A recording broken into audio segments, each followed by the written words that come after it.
¿Qué tal? ¿Cómo le va?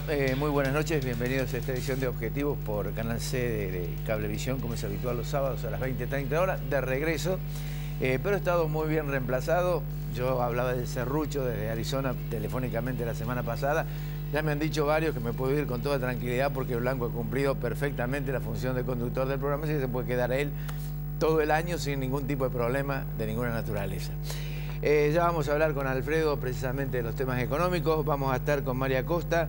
El Consejo Profesional de Ciencia Económica, a través de su Instituto de Investigación, presentó esta semana un trabajo sobre política monetaria sin acompañamiento fiscal, si esto es suficiente y sostenible en el actual marco de la economía de la República Argentina. Y vamos a estar con Ernesto Rex, el economista y profesor de la Universidad Nacional de Córdoba. Con él vamos a hablar sobre si aguanta este modelo hasta el 2015. Vamos a los auspicios. Cuando regresemos hablamos con Alfredo Blanco. Marco Aurelio Sosa. En Fabicur Ixa hacemos la vida más segura. Córdoba Limpia. Limpia Cotreco. El Consejo Profesional de Ciencias Económicas de Córdoba. Gama. Juntos hacemos futuro. Instituto San Agustín. Centro Robles.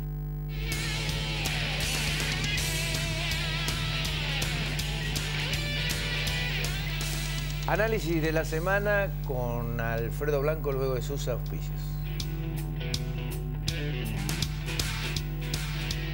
Colector, junto a Rentas, trabajando por el futuro de los cordobeses.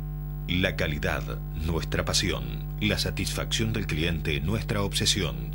En Fabicur Ixa hacemos la vida más segura. www.fabicur.com.ar. Marco Aurelio Sosa, 53 años liderando en Caños de Acero. www.marcoaureliososa.com.ar. Defensor de los derechos de las niñas, niños y adolescentes de la provincia de Córdoba. República de Chile sin número, Parque Sarmiento, Córdoba. Teléfono 0351 598 7620 al 25.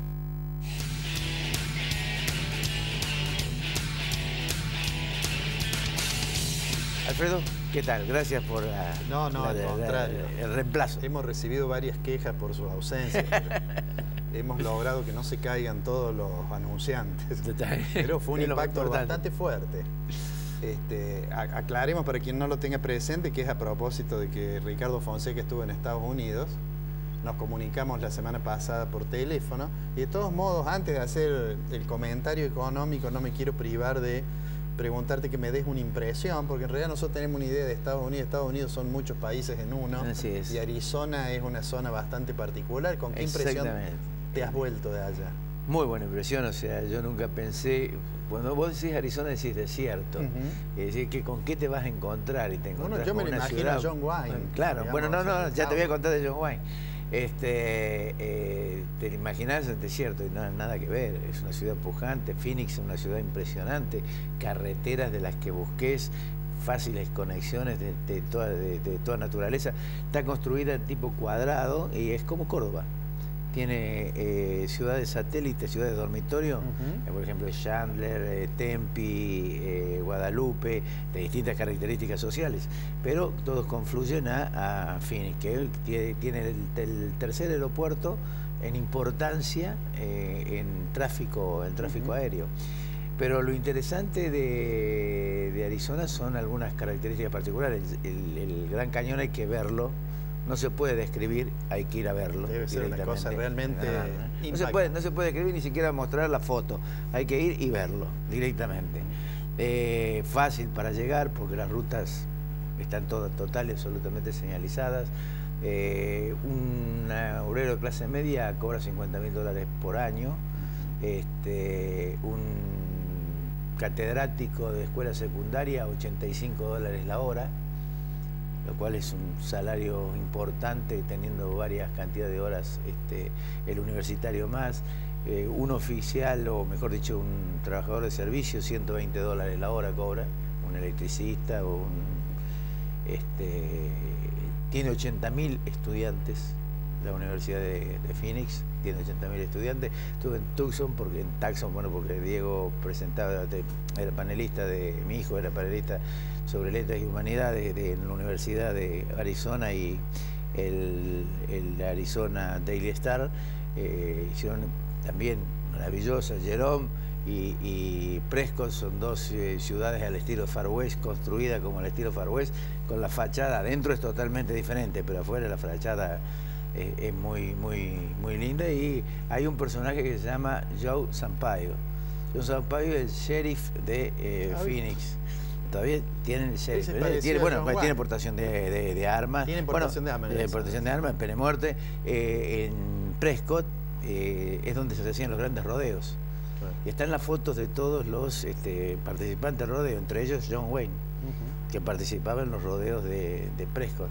Te decía de Sampaio que las cárceles han construido 15, 20 cárceles nuevas, todas con aire acondicionado y refrigeración central y calefacción central. Cárceles nuevas, están completas, repletas, porque hay problemas con los indocumentados. Y pues, entran muchos de México.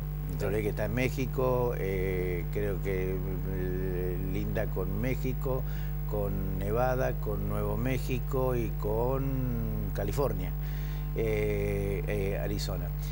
Y Sampaio, como castigo, los lleva a pleno desierto, a los presos, los mete en carpas y los viste con calzoncillos rosa.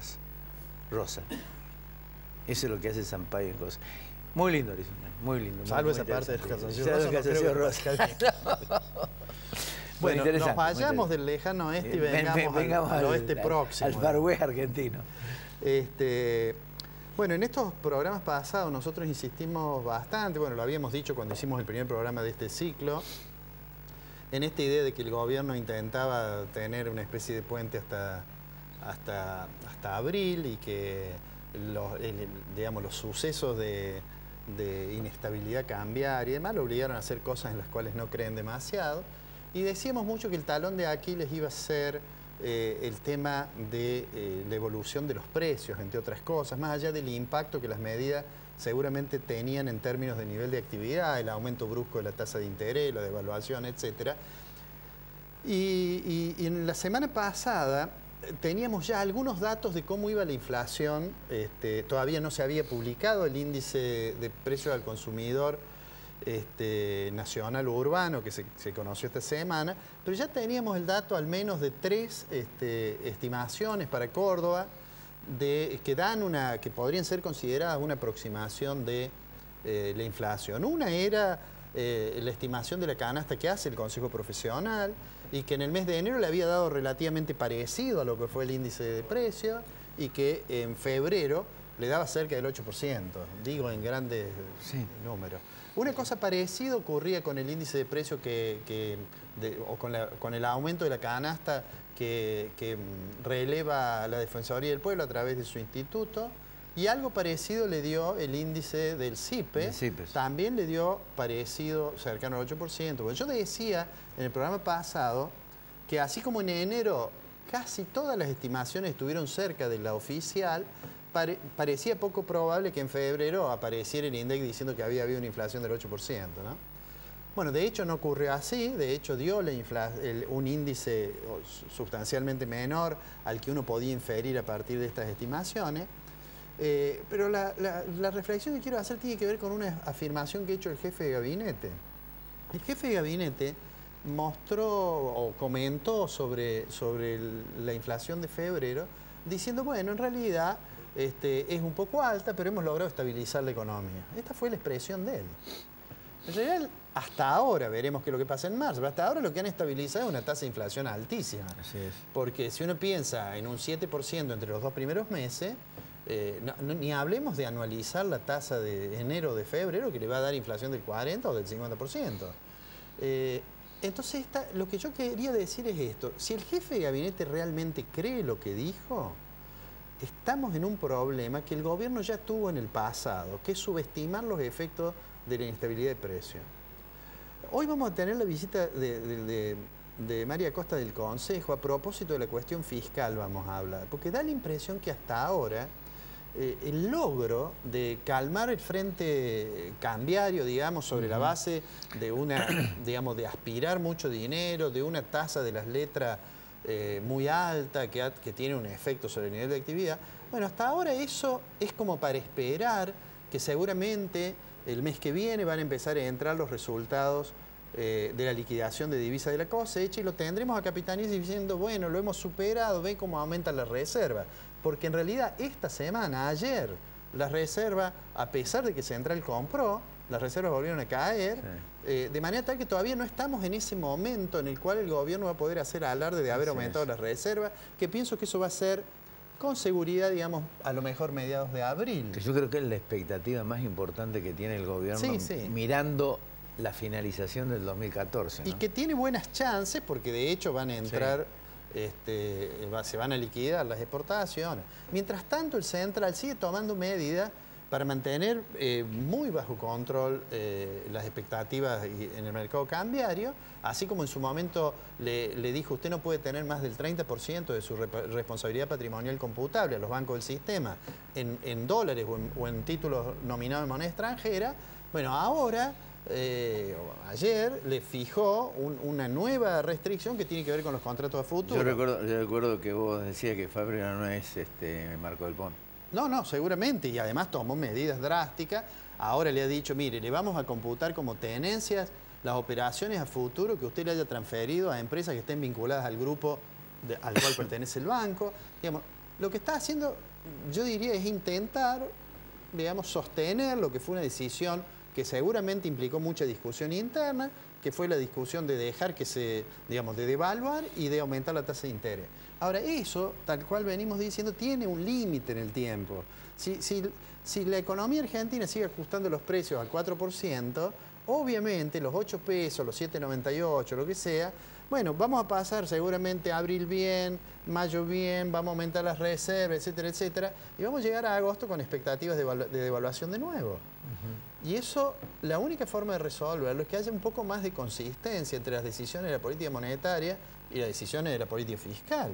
Porque si no, se va a regenerar ese clima en el cual el gobierno va a decir, no está atrasado el tipo de cambio, y los operadores van a decir, se está por venir una devaluación. Creo que hasta ahora, en ese terreno, ha hecho poco el gobierno. Alguien me decía, en realidad me lo decía un empresario hace unos días, dice, bueno, el Banco Central hizo esto que hizo y que tiene sus dificultades por el aumento de la tasa de interés, sobre todo porque obliga a muchas empresas a cambiar rápidamente su estructura de financiamiento, pero dice, bueno, hay que esperar a ver qué hace el Ministerio de Economía. Claro, están enfrentados. Y el Ministerio de Economía, cuando eso dice un empresario, dice, ¿qué hace en materia fiscal? Claro. Bueno, hasta ahora ha habido un anuncio, que ya hubo una vez un anuncio en materia de subsidios, que fue cuando salían los famosos por la televisión diciendo, no me hace falta el subsidio, y que quedó en una anécdota, digamos. Bueno, ahora el anuncio es, bueno, vamos a revisar los subsidios sobre la base de los niveles de consumo, etcétera, etcétera, ¿no? Lo que se llama ajuste. Pero eso hasta ahora es un anuncio y hay que ver la forma de implementación. Mientras tanto, el gobierno acaba de publicar los datos de la balanza comercial. Claramente en energía sigue siendo el componente más importante que explica una caída muy importante en el saldo del balance comercial. En el saldo del balance comercial, 44 millones. Y bueno, 44 millones fue el saldo que acaban de informar. Pero digo, hasta ahora uno tendría que decir, el gobierno tomó una decisión que le permitió salir de ese sofocón que tuvo en este primer bimestre, esperar con esperanza, digamos, que la liquidación de dólares que van a venir de las exportaciones, pero falta que muestre las cartas de cómo va a resolver la cuestión fiscal. Hasta ahora hay poco de eso. Se lo preguntamos a María Costa, ¿te parece? Le vamos a preguntar a María Costa de eso y le vamos a preguntar también a Néstor Rege, que su especialidad es la política fiscal, cómo está viendo las cuentas públicas. ¿Vamos al corte? Vamos al corte. Cuando regresemos, la licenciada María Costa.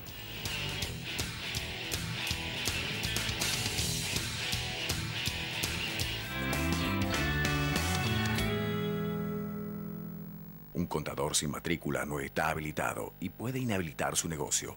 Es un mensaje del Consejo Profesional de Ciencias Económicas de Córdoba. Marco Aurelio Sosa, 53 años liderando en caños de acero. www.marcoaureliososa.com.ar. La calidad, nuestra pasión. La satisfacción del cliente, nuestra obsesión. En Fabicur Ixa hacemos la vida más segura. www.fabicur.com.ar.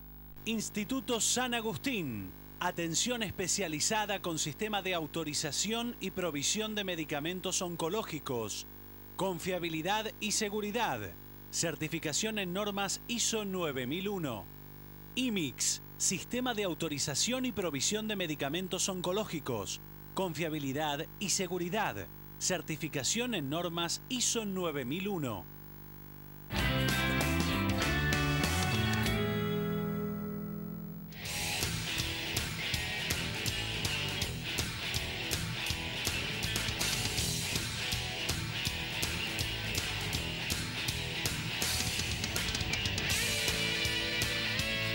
Alfredo, esta semana Gabriel Origla, que es la jefa de prensa del Consejo Profesional de Ciencias Económicas, distribuyó la invitación para la charla que va a dar el Instituto de Investigación del Consejo Profesional de Ciencias Económicas sobre política monetaria sin acompañamiento fiscal. ¿Es suficiente y sostenible? Se hacían la pregunta. Obviamente está la directora de ese instituto, que es María Costa. A ella le vamos a preguntar. Arranca vos porque vos venías hablando del tema fiscal. La primera pregunta en realidad es el título que le has puesto allí. Es decir, ¿cuál es la visión que ustedes tienen después de las últimas medidas del grado de consistencia entre lo fiscal, lo monetario y lo cambiario? Sí, bueno, nosotros coincidimos bastante con lo que vos expresabas antes. El Banco Central ha hecho su ajuste, sí. Ha aumentado la tasa de interés, ha aceptado la devaluación que le iba proponiendo el mercado, digamos, por las condiciones en que se encuentra el nivel de reservas y demás, y fundamentalmente ha contraído lo que es la liquidez monetaria, o sea, con una base monetaria que llegó a crecer por encima del 30% en los 2 años pasados. Si interanualizamos la de febrero, estamos en el 18%. Sí. Eso ha provocado una reducción de la liquidez a través de la esterilización que está haciendo, o sea, la colocación de títulos ha elevado la tasa del mercado, o sea que está haciendo un ajuste. Pero por el lado fiscal, justamente no se ve la contrapartida. El gobierno, o sea, las cuentas públicas del sector gobierno pasaron de en déficit primario, es decir, antes de la cuestión financiera, de 4.000 millones en el 2012 a 22.000 millones en el 2013, un aumento de casi el 500%, que con el agravante de que ya no utiliza desde el año 2010 su superávit para atender los vencimientos de deuda, con que utiliza las utilidades del Banco Central y del Fondo de Garantía, y que además recibe aportes del Tesoro, es decir, el Banco Central le realiza préstamos al sector público. Hoy ya tiene prestado por encima de los 180.000 millones de pesos, mercedes a reforma de la Carta Orgánica que hubo, que amplió la capacidad de hacer esos aportes. Entonces, la conclusión es que los famosos 2 pilares que siempre tuvo este modelo, el superávit comercial y el superávit fiscal, el fiscal se perdió y el comercial no alcanza. Entonces, el modelo ahora tiene como pilar al Banco Central. O sea, el Banco Central se ha transformado en sostenedor de toda una política económica, y eso se ha traducido en un nivel de reservas cada vez menor y sin expectativas de que lo pueda, digamos, recomponer sustancialmente, porque es cierto, hay una buena cosecha, los precios están medianamente bien, si, digamos, el sector exportador acompaña liquidando todo, no como pasó en el 2013, va a haber una recomposición de reservas, pero ni soñar en llegar a los niveles de 2 años atrás, o sea, va a ser para mantener hasta el 2015. Ahora, ¿hasta cuándo puede llegar el Banco Central a llevar hacia adelante este? Y depende un poco de lo que entre finalmente por la cosecha, y depende de las posibilidades de recibir fondos, de conseguir fondos externos. O sea, la recomposición con los juicios en el CIADI, el nuevo índice, este supuesto arreglo con el Club de París, van a crear unas condiciones. Que no está muy claro tampoco. Tampoco está muy claro, pero porque... digamos como que va a haber un escenario más positivo a la entrada de fondos.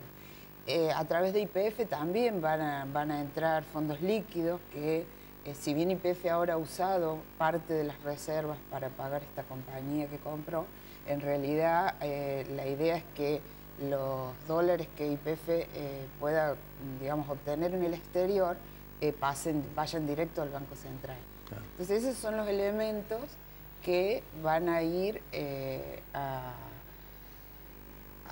traer el combustible necesario para los próximos meses. Nosotros vemos que es muy difícil que no haya que mover nuevamente el tipo de cambio. No hay condiciones para mantener este nivel. Bueno, anuncian una devaluación progresiva del 17% al 20% hasta el fin de año.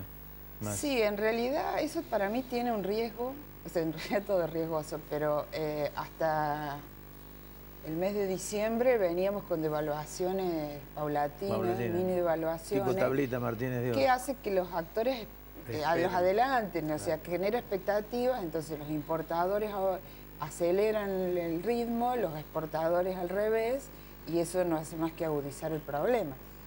Lo que pasa es que cualquier devaluación se traslada a precios. Claro. Históricamente, el único proceso devaluatorio que no se trasladó a precios fue el de la salida de la convertibilidad. Pero teníamos un 25% de desempleo. En un escenario así es muy difícil que se pueda trasladar a precios. Cada sector, digamos, acepta una parte del ajuste que le toca, pero eso en el contexto que tenemos hoy, que no es pleno empleo, pero es sustancial, no hay posibilidades de que no se traslade. Y eso hace perder la ventaja de competitividad que se logra con la primera devaluación. Así que nosotros creemos que va a haber algún proceso devaluatorio de acá a fin de año. Usted, te hago una pregunta, ¿qué impresión tenés de que van a ser las consecuencias sobre el nivel de actividad? Esa es la pregunta del millón en estas épocas. Nosotros no estamos viendo un proceso recesivo. Incluso porque en realidad no creemos que la cuestión fiscal se recomponga demasiado. ¿Ese proceso recesivo está sostenido con cash o tarjeta? Un poco del consumo, sí, un poco de las dos cosas. Yo creo que ahora cuando se terminen de arreglar las paritarias, los sectores asalariados van a recomponer en parte su poder de compra. Distinto sería si el gobierno hace el ajuste. Si el sector gobierno disminuye subsidios, eso sí va a reducir el poder de compra de los consumidores, pero si lo hace bien, digamos, en montos que solucionen el problema fiscal, también va a hacer perder rentabilidad a las empresas, porque parte de esos subsidios es la energía que las empresas consumen. Entonces, eso, o sea, un ajuste fiscal llevaría a un proceso de, yo no sé llamarle recesivo, o sea, los números son finos, digamos, pero a una disminución mayor del consumo que si no lo hace, por lo menos en un corto plazo. Después, ese es, digamos, el famoso stop, eso va a liberar, va a tener menos importaciones, va a haber más saldos exportables, va a mejorar la balanza comercial, va a haber menos importaciones por combustible y en un mediano plazo, digamos, es como que va a volver o sea, tiende a volver un círculo más virtuoso. Pero nosotros no creemos que el sector público haga un ajuste así, no ha demostrado en todos estos años posibilidades concretas de hacerlo. Entonces creo que va a especular muy fino en las divisas que consiga por los diferentes sectores, va a tratar de mantener el consumo y el salario, el empleo, todo lo que pueda. O sea, no va, digamos, a arriar las banderas que ha tenido en todo este tiempo. Y va a tratar de sostener eso hasta lo que pueda. No va a ser el ajuste. ¿Y qué pensás que va a pasar con el nivel general de precios? Y el nivel general de precios, bueno, ahora tuvo es como que desde noviembre se comienza a acelerar. Primero, porque cuando cambia la conducción económica, lo primero que se hace es empezar a hablar de acuerdos de precio. El sector privado, lo primero que hace cuando escucha la palabra acuerdo de precio, hace el colchoncito. Eso empezó en noviembre. Además de una cuestión también estacional, porque sabe que ya van a venir las paritarias, entonces empieza a adelantarse a eso. Y en enero, desde fines de enero y durante el mes de febrero, el impacto devaluatorio. Entonces es de esperar que los índices se atenúen desde marzo en adelante, porque ya no tienen el shock devaluatorio, no tienen un 20% de incremento de costos y, bueno, y la cuestión de expectativas de esa devaluación. No va a descender demasiado porque va a haber poder de compra de los salarios. Y se va a mantener un poco más alto que el año pasado, siempre y cuando no haya otro shock devaluatorio en la segunda mitad del año. O sea, tu opinión, digamos, final sería una política monetaria ajustada. Sí. Ahí va a haber otro cuello de botella, que es, hoy el central está endeudándose sostenidamente a corto plazo a tasas importantes, que esos son un vencimiento, entre los de abril a agosto son 84.000 millones de pesos que tiene tomados que tiene que devolver, que son los vencimientos de las letras del banco. Y si no lo esteriliza, van directo a la base. Para esterilizarlo, tiene que ofrecer una mayor tasa. Sumado a que si entran dólares, esos dólares va a haber también, o sea, históricamente, 2006, 2007 los esterilizaba. Hoy, bueno, ese también, o sea, como que el ajuste monetario se va a ver condicionado también en los próximos meses.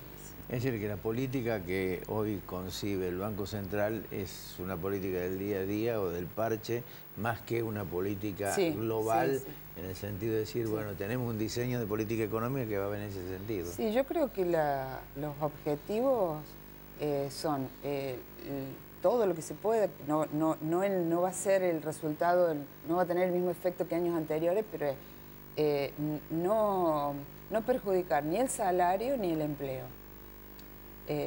O sea, mantener el poder de consumo, y lo demás que se ajuste a esos objetivos, en la medida de lo posible. Mari, muchas gracias como siempre. Gracias a ustedes por venir. Cuando regresemos, Ernesto Res con nosotros.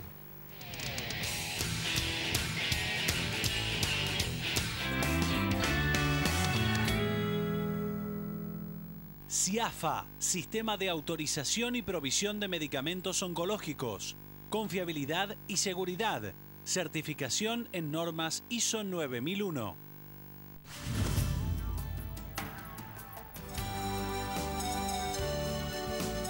Hace 31 años, en agosto, fundamos Cooperativa Horizonte. Hoy es casi la única opción para 8 de cada 10 cordobeses que no pueden acceder a la vivienda propia ni por el Estado ni por el sector lucrativo privado. ¿Y cómo se logra esta accesibilidad? En Córdoba Capital adjudicamos casi 80 casas por mes y el promedio elegido por el asociado equivale a una casa de 2 dormitorios, 59 metros cuadrados, ampliable y aún con la posibilidad de establecer un emprendimiento pyme. Su costo total, 310.000 pesos. Y la forma de cancelarlo es mediante libre aporte primero y después de tener la casa con mensualidades flexibles de 2.700 pesos por mes. Durante tan solo